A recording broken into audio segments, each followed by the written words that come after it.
राधे राधे। आज हम बात करेंगे अपने इंडियन इकोनॉमिक के बारे में। 2024 के अकॉर्डिंग कौन सी चीज रिपोर्ट है, ये क्या प्रोजेक्टेड की गई थी हमारे इंडिया में, क्या वो बिल्कुल सही है या इंडिया हमसे कुछ छुपा रहा है? इंडिया इज द बेस्ट, बस इंडिया इज द बेस्ट कहने में है या रियलिटी में, या सरकार हमें कुछ छुपा रही है, कुछ दिखाना चाहती है, कुछ डाटा है, कुछ रिपोर्ट है। सच में लगता है कि आपको पब्लिकली सब कुछ शो है? तो चलिए इस वीडियो में जानते हैं। और जिसको पता है, कुछ न्यूज़ है और कुछ लोग अवेयर नहीं है, तो बात करते हैं इसी वीडियो में कुछ ऐसी चीज़ें जो किसी को पता ना हो या पता नहीं है। 2024 के गवर्नमेंट रिपोर्ट के मुताबिक भारत की जीडीपी ग्रोथ रेट 6.4 प्रोजेक्टेड थी, जो रिसेंट ईयर के कंपैरिजन में काफ़ी स्लो है। एक्सपर्ट्स का कहना है कि डाटा की क्रेडिबिलिटी क्वेश्चनेबल है। फॉर एग्जाम्पल, वर्ल्ड इकोनॉमिक्स ने इंडिया का जीडीपी डेटा को सी रेटिंग दी है। इसका मतलब है कि जो हमारा डाटा है वो एक्यूरेट नहीं है, वो फेक है। कि सच में फेक है? क्या हो सकता है? गवर्नमेंट हमसे कुछ छुपा रही है, क्योंकि मोदी सरकार है तो सब मुमकिन है। अब बात करते हैं, जब सरकार इतने देश एक तो हमारी निर्मला सीतारमन इतने जीएसटी बढ़ा रही है, हर चीज पे जीएसटी कट, सैलरी पे कट, पॉपकॉर्न पे कट करे, तो क्या करें मिडिल इंसान? वो सब मरा जा रहा है। तो हम इसके लिए कुछ कर सकते हैं? कुछ नहीं कर सकते।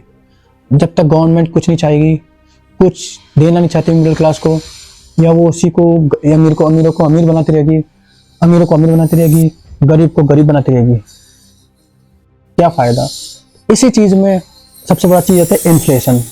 आज की डेट में जो इन्फ्लेशन है बहुत तेज बढ़ रहा है, हर चीज के रेट इंक्रीज होते जा रहे हैं, प्राइस सब कुछ, रोटी कपड़ा मकान कीमत बढ़ रहे हैं। 2024 में जो इन्फ्लेशन रेट का 6.7% के आसपास था, और लोगों के लिए डेली एक्सपेंसेस संभालना मुश्किल हो रहा है, according to RBI inflation data.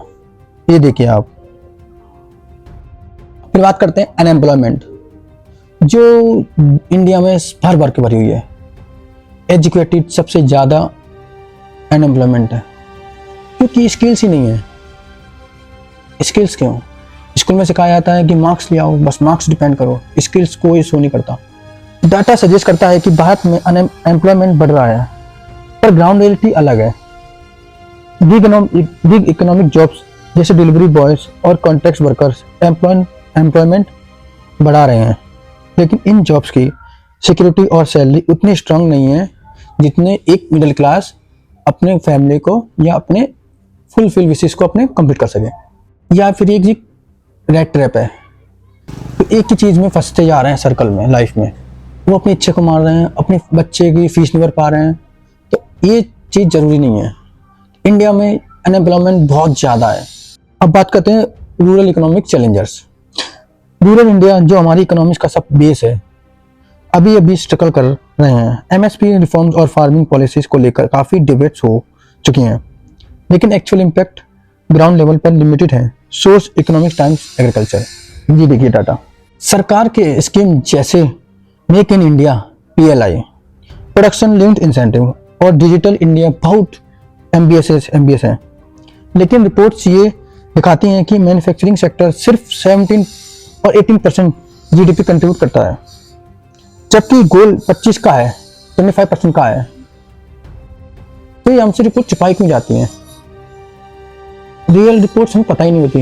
हम सोचते हैं कि मोदी सरकार अच्छी है, तो मोदी सरकार तो मार रही है, जीएसटी पे कट हो रहे हैं। निर्मला सीतारमन हर चीज पर जीएसटी लगा रही है।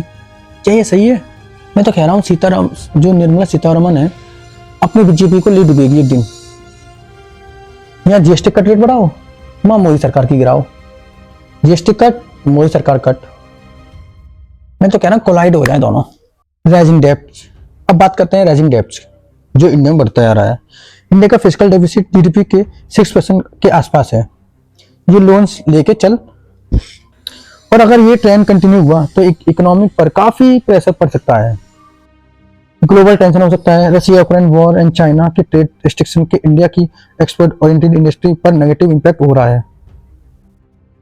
क्लाइमेट चेंज हो रहा है, क्लाइमेट क्राइसिस इम्पैक्ट हो रहा है, क्लाइमेट चेंज का इम्पैक्ट एग्रीकल्चर और इंफ्रास्ट्रक्चर प्रोजेक्ट्स पर पड़ रहा है, जो लॉन्ग टर्म ग्रोथ के लिए एक चैलेंज बन रहा है। अब बात करें टेक एंड स्टार्टअप्स कि गवर्नमेंट कितना साथ दे रही है नए बिजनेसमैन को, स्टार्टअप्स को, एंटरप्रेन्योर को। स्टार्टअप्स और फिनटेक सेक्टर्स में इंडिया एक ग्लोबल लीडर बन रहा है, जो काफ़ी अच्छा भी है, और आने वाले ईयर्स में भी शायद सब डिजिटलाइज्ड हो गया होगा। यूपीआई डिजिटल पेमेंट सिस्टम दुनिया भर में पॉपुलर है। हाल ही में यूएस में भी हमारा शायद यूपीआई एक्सेप्टेड हो गया है कहीं ना कहीं। ग्रीन एनर्जी प्रोजेक्ट जैसे सोलर एंड विंड पावर में इन्वेस्टमेंट बढ़ रही है। ये काफ़ी अच्छी इन्वेस्टमेंट है जो इंडिया के लिए है। ये सेक्टर लॉन्ग टर्म में जॉब अपॉर्चुनिटी क्रिएट करते हैं और एनर्जी इंडिपेंडेंस दे सकता है। यूथ पावर है सबसे मेन पावर, यूथ पावर कि इंडिया अपना कंट्रीब्यूट कर रही है हमारे यूथ के लिए, हमारे जैसे लोगों के लिए। इंडिया का यूथ पॉपुलेशन एक बड़ी स्ट्रगल है, लेकिन उसका स्किल डेवलपमेंट और अनएम्प्लॉयमेंट यूटिलाइजेशन अभी प्रायोरिटी बनानी होगी। इंडिया की इकोनॉमिक स्टोरी वेरी कॉम्प्लेक्स है, चैलेंज भी है लेकिन अपॉर्चुनिटीज भी है। गवर्नमेंट चाहे तो सब कुछ कर सकती है, हवा को प्योर कर सकती है, जीएसटी को कम कर सकती है, लेकिन नहीं, जीएसटी सर से ऊपर निकल गया है। क्या सरकार सच में साथ दे रही है?